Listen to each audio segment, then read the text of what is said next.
Assalamualaikum warahmatullahi wabarakatuh. Selamat malam teman-teman. Perkenalkan, nama aku Nur Rohimatul Mudawamah dengan NIM 2350191233. Hari ini saya akan menyampaikan mata kuliah Kimia Farmasi 2 tentang spektrofotometri UV visible. Nah, pertama-tama kita harus tahu nih spektrofotometri UV visible ini apa gitu. Nah, spektrofotometri UV visible ini adalah instrumen yang mengukur penyerapan absorbansi atau transmisi cahaya oleh sampel pada rentang UV dan tanpa. Durasi panjang gelombang biasanya itu sekitar 200 sampai 800 nanometer. Nah, tergantung model dan bagian yang digunakan. Jadi maksudnya tergantung sampel atau baku pembanding atau bisa jadi pelarut yang digunakan. Nah, fungsi utama alat ini yaitu adalah kuantifikasi konsentrasi zat yang menyerap pada panjang gelombang tertentu melalui hukum Beer-Lambert. Nah, terus kita masuk ke prinsip dasarnya. Nah, prinsip dasarnya ini ada beberapa ya, seperti pertama, senyawa menyerap cahaya pada panjang gelombang tertentu. Nah, kemudian ada penyerapan cahaya yang menyebabkan eksitasi elektron. Terus ketiga, intensitas cahaya yang diserap dan diukur kemudian digunakan untuk menganalisis kuantitatif. Jadi cahaya yang absorbansinya yang setelah diukur, kemudian hasilnya kita gunakan untuk menghitung analisis kuantitatifnya. Kemudian ada spektrofotometer mengukur absorbansi atau transmisi untuk menentukan sifat dan konsentrasinya. Jadi setelah dihitung absorbansinya, kita kemudian dapat menentukan sifat atau dan konsentrasi zat yang terdapat di dalam sampel gitu. Berapa kadar zatnya gitu. Setelah itu kemudian ada jenis-jenis senyawa yang dapat dianalisis. Nah, jenis-jenis senyawa yang dapat dianalisis itu ada beberapa, yaitu satu adalah senyawa organik yang memiliki ikatan rangkap, benzena dan turunan aromatik. Kemudian ada juga senyawa anorganik atau senyawa kompleks yang mengandung logam dengan ligan yang dapat menyerap cahaya di daerah UV visible.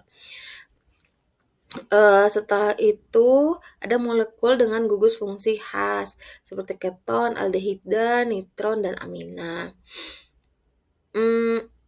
Kemudian ada biocommon seperti protein, asam nukleat, dan pigmen yang dapat menyerap pada rentang UV vis, ya tadi yang 200 sampai 800 nm gitu ya. Terus selanjutnya kita masuk ke pengertian orbital sigma, P, dan N. Nah, pertama-tama kita masuk ke orbital sigma. Apa sih orbital sigma itu? Nah, orbital sigma itu adalah ikatan kovalen yang terbentuk dari tumpang tindih orbital atom secara langsung dari ujung ke ujung di sepanjang sumbu antar inti atom ya. Terus ikatan sigmanya yaitu ikatan kovalen yang terkuat dan biasanya itu ada pada ikatan tunggal antar atom.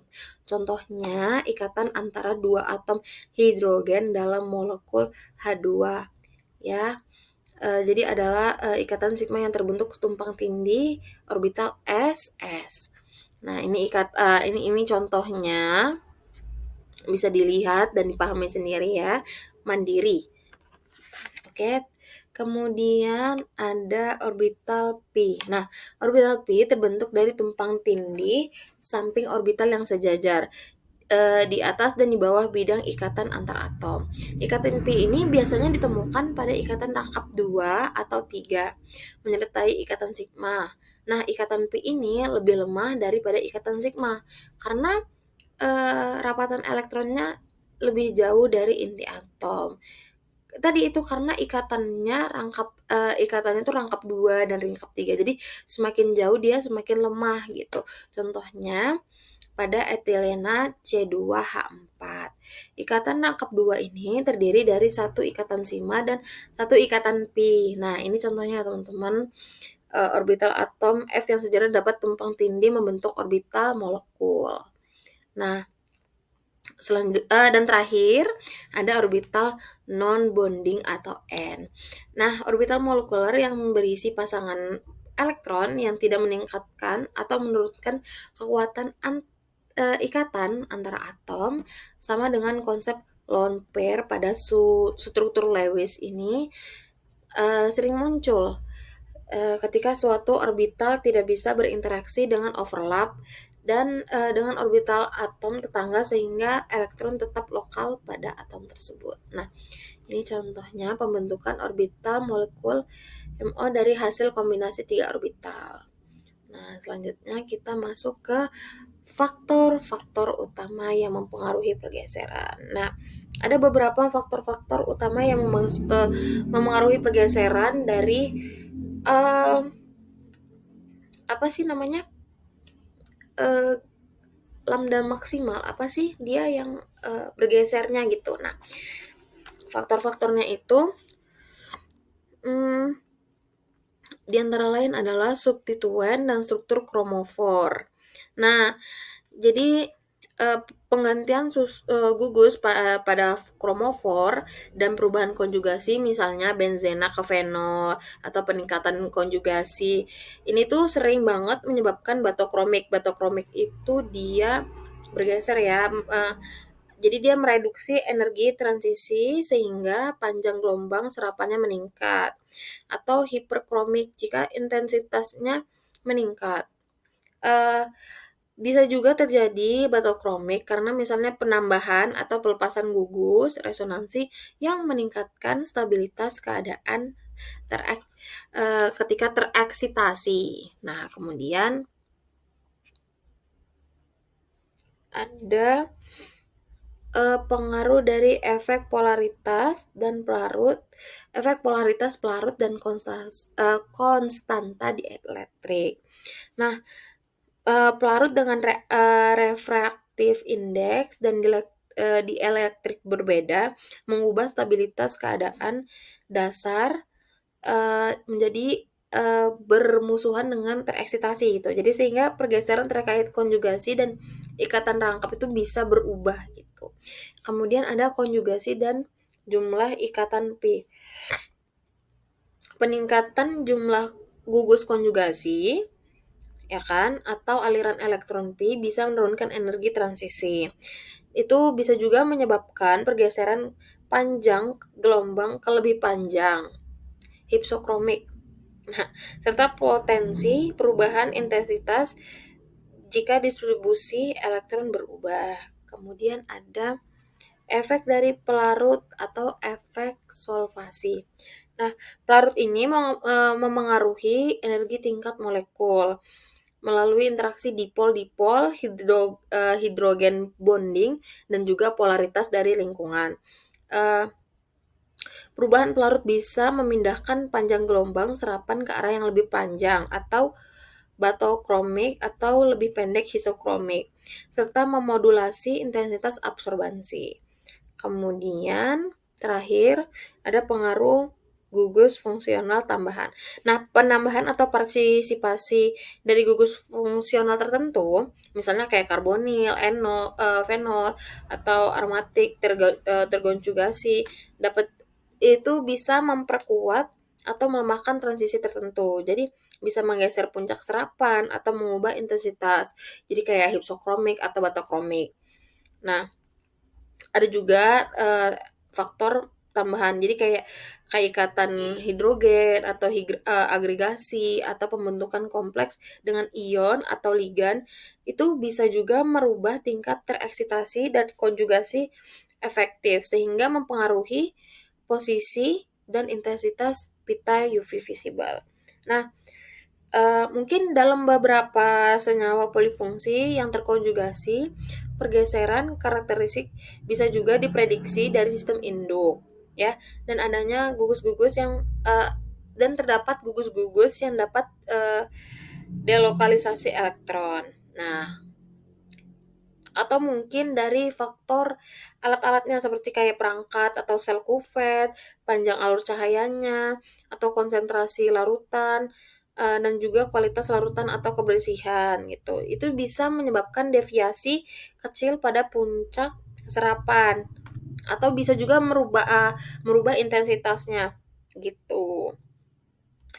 Kemudian kita lanjut ke fungsi spektrofotometri.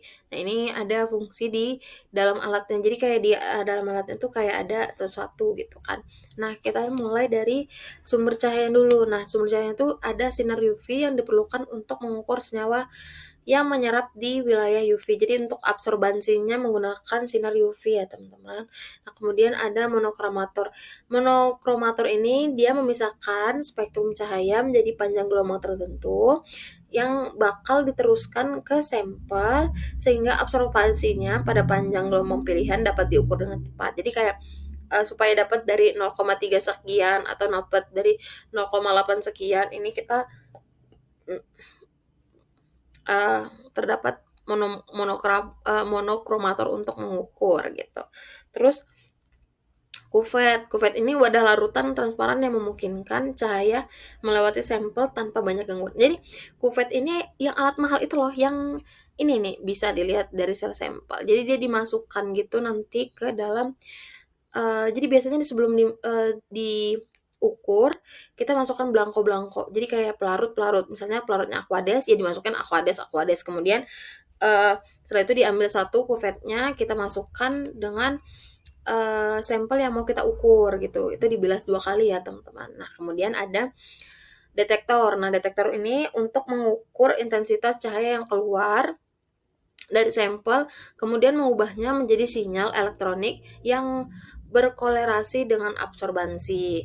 Kemudian ada sistem optik, interlock, dan mekanis. Itu termasuk lensa, reflektor, jalur cahaya, terus yang menjaga arah cahaya dari sumber itu dari ini ya, dari sinar UV-nya ke sampel. Jadi tidak akan menghilangkan minimal serapannya gitu. Benar. Jadi fungsinya itu untuk menjaga kestabilan dan kualitas sinyal. Terus kita masuk ke sistem kendali perangkat lunak. Nah, itu kayak fungsinya itu untuk mengatur parameter eksperimental. Jadi rentang panjang gelombang, kecepatan pemindaian, atau konsentrasi sampel. Itu juga bisa merekam data dan menghasilkan kurva absorbansi, kemudian panjang gelombang serta perhitungan konsentrasi menggunakan persamaan Beer-Lambert. Nah, kemudian yang terakhir ada sistem optik interlock dan ini udah tadi ya, maaf. Ini berarti tadi double, maaf ya, teman-teman. Kemudian ada prinsip dasar analisis kualitatif. Nah, ini contohnya.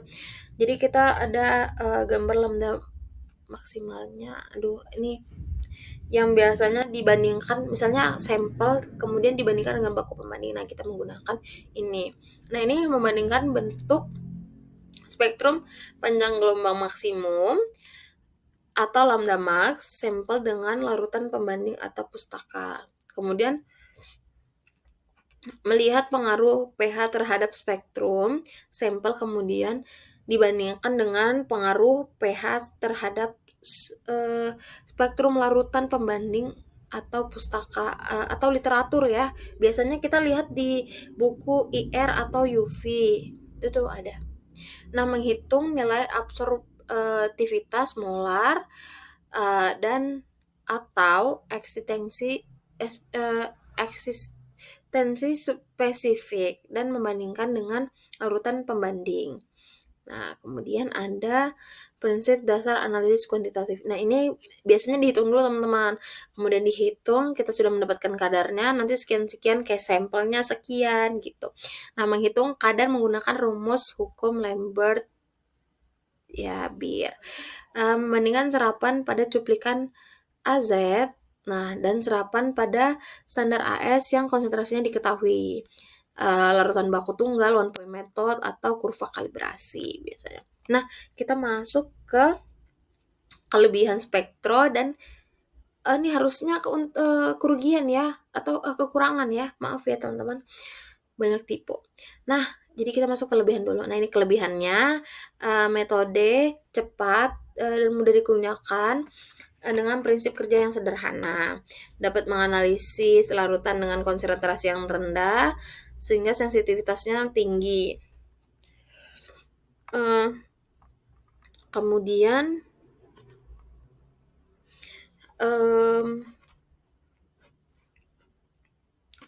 panjang gelombang spesifik dapat memungkinkan selektivitas analisis terhadap zat tertentu. Tidak merusak sampel sehingga sampel dapat digunakan kembali untuk analisis yang lebih lanjut. Terus alatnya tuh relatif lebih murah dan tidak memerlukan bahan kimia yang banyak atau mahal. Nah, hasil pengukuran biasanya langsung dapat diproses secara otomatis menggunakan perangkat lunak untuk kurva kalibrasi dan kuantifikasi gitu. Biasanya kayak ya udahlah gitu ya buat untuk kurva kalibrasinya udah ada langsung dan kita tinggal ngitung gitu. Nah, kemudian kekurangannya biasanya absorbansinya tuh dipengaruhi oleh kondisi eksternal. Jadi kayak pH larutannya atau suhunya atau mungkin ada zat pengganggu dalam sampel. Jadi kalau misalnya ada zat pengganggu dalam sampel tuh seharusnya lambda maksimalnya yang kita dapetin 218. Nah, bisa juga karena misalnya ada zat pengotornya bisa kurang atau lebih gitu. Atau dia terpengaruh sama suhu gitu atau pH. Nah, kemudian ada cuman senyawa yang memiliki gugus chromophore yang bisa chromophore itu yang bisa menyerap ini ya, UV visible ya, cahaya UV gitu maksudnya. Terus yang dapat dianalisis. Jadi nggak bisa untuk buat semua senyawa gitu. Jadi cuman cukup senyawa yang memiliki gugus chromophore. Kemudian membutuhkan belangko yang tepat untuk kalibrasi. Jadi harus pakai belangko, terus harus juga dibilas ya berkali-kali, nggak berkali-kali maksudnya kayak 2 sampai 3 kali supaya bersih dan tidak ada zat pengotor atau gangguan dari eksternal lainnya. Nah, sampel juga harus dalam bentuk larutan sehingga tidak cocok untuk semua jenis bahan yang tanpa proses preparasi yang memadai. Jadi biasanya kita tuh dilarutkan, kemudian dilarutkan kita encerkan supaya hasilnya tidak terlalu tinggi ya gitu. Terus kemudian terakhir ada alat dan hasil bisa terpengaruh oleh cahaya liar atau stray light yang mengurangi linearitas pengukuran. Nah, sekian itu teman-teman. Mohon maaf kurang dan lebihnya. Saya akhiri. Wassalamualaikum warahmatullahi wabarakatuh. Terima kasih yang sudah menyimak.